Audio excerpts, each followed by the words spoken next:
evening. Our topic is about forest sustainability. So, forests are the most important element in this world. They are the lungs of our planet that purifies the air and make the CO2 become O2 like every plant in here. But this is not only the principal reason of their existence. This precious living being is a refugee of many animals and much of the biodiversity that is in our world. And they are not found everywhere. They are just exotic from these places. That's why many cultures consider it part of the mother nature, especially in the cultures that were placed around the Amazonia or biggest tropical forests like that. But the development of the human race made them cut part of the forest down in order to make the civilizations grow. That's why many researchers, especially environmentalist people, had made investigations and determined that in the 1970s there was around 20 hectares of tropical moist forest destroyed in a minute. But in the 80s it was 14 hectares. This means that it has still been a high amount of area destroyed. Finally, in the 90s, these scientists had determined that the rate of extinction of animals had increased a big percentage since the tropical forests started to be cut down.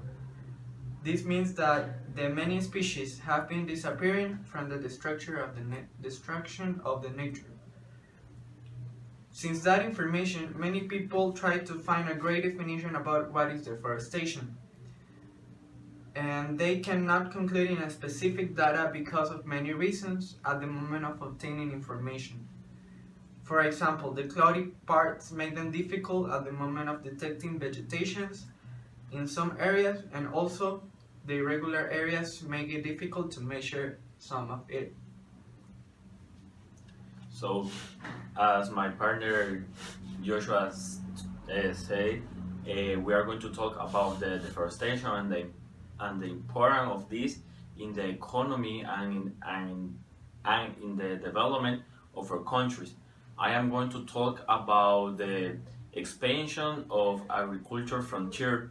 I refer this term to the practice of several producers that have a farm near of a forest, but when the production, when the market, when the economy of the family is increased, the area that they produce, the land, the arable land increase, and sometimes cut the trees, and this allow that the frontier of the land go from, and the area of the forest reduced.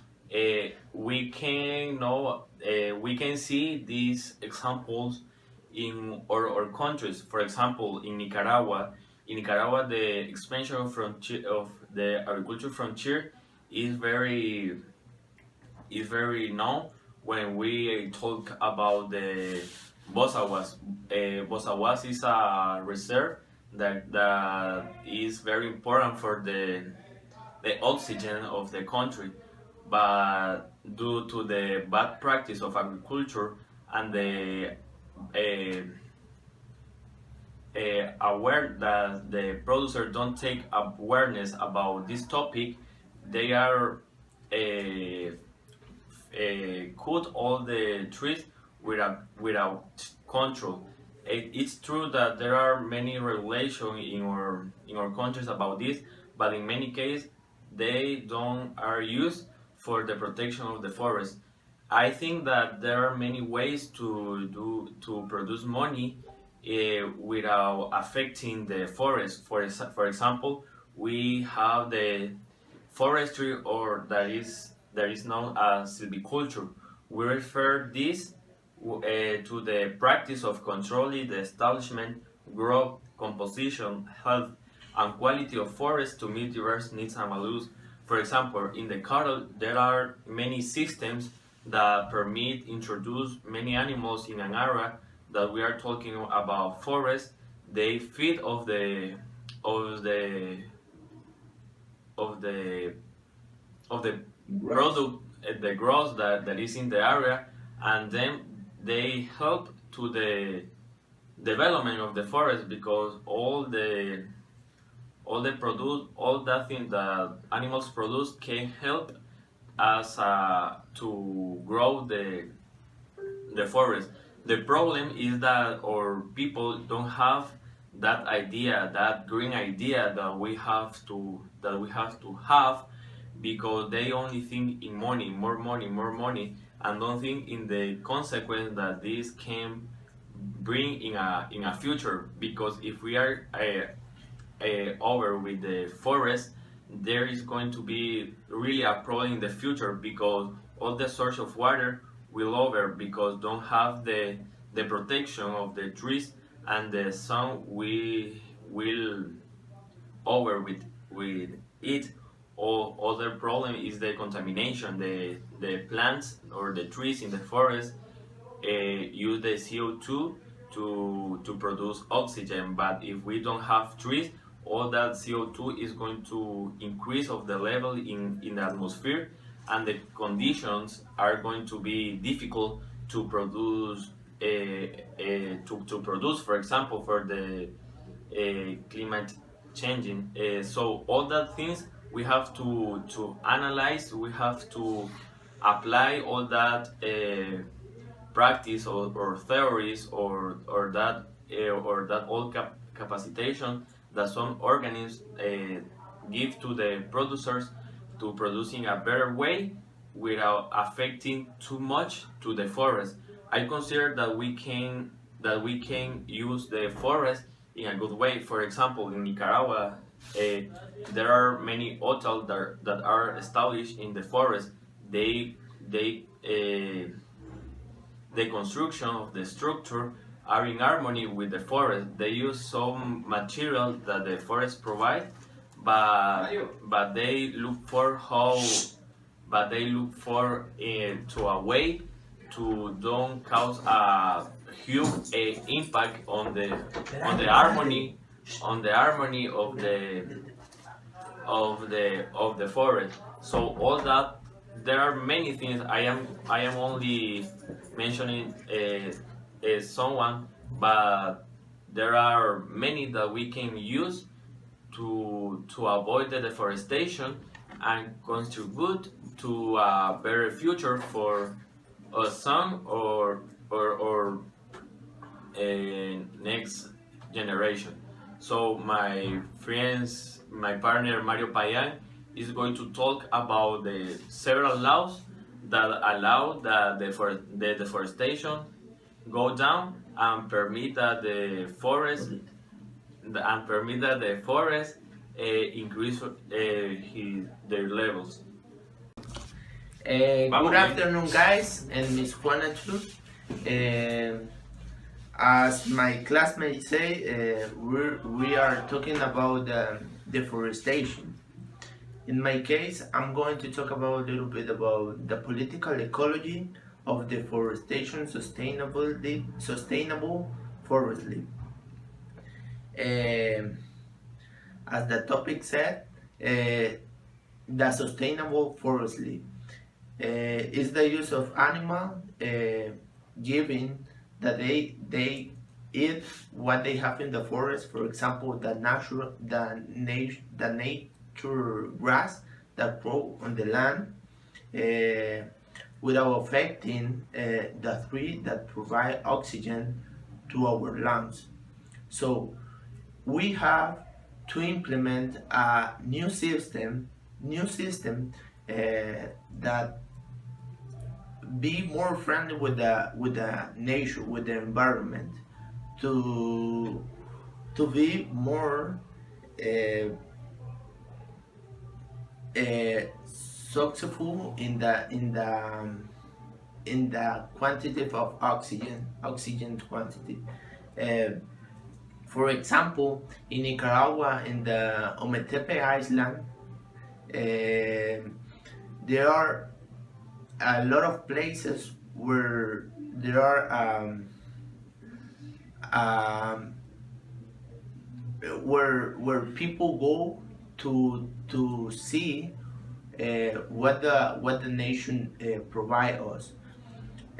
However, the people from Ometepe Island don't cut the tree, just clean the place to show a better place when forest uh, comes to that place. Uh, uh, as we know, conventional explanation include the population growth, economy, and the poor governance. So, because as we know, uh, nowadays the population growth worldwide is 7 billion people, and though in is that incrementing of the people, it is affecting the places, because we are traveling to new places that are affecting not only the tree but also the animals that live in those places. So it is like a chain, dominant place where we touch a little thing, it is affecting all the cycle. So we are, as I say when I start to speaking, we have to use sustainable forestry. Um, so thank you to listen. Now my partner Maca is going. My partner Jose is going to talk a little bit more about. For example, in Ecuador, it was a forest that have a lot of biodiversity that it is called Yasuni. And the president established a law in order to not cut the forest, in order to implement the petroleum extraction. So this is a very good example about all the politics that many of the countries and governments establish in order to stop this kind of deforestation, because they are destroying many habitats and cultures that also live in that areas. So my friend Macal is going to give you the conclusion about our topic. Before give the conclusion, I'm going to talk a little bit of the forest in Guatemala. Like all the countries, in Guatemala, the Petén forest is one of the biggest forests in Latin America, in Central America, I mean, and is one of the long of the earth. And this is too important because this forest it is to conserve, because in there is one of the biggest city of the Mayans. So the laws and the rights take care about that and take out all the deforestation to conserve the city. And in conclusion, to take care about the forest, not only save the trees and the plants, they save too the animals that live in a good association with their house in the forest, and they are found of oxygen to our lives and to the animals too. So we can take the forest to do materials to live, but we need to take a level to don't take more than we need, and return that we use. Thank you. Thank you. Thank Thank you. you. I love you. Yeah.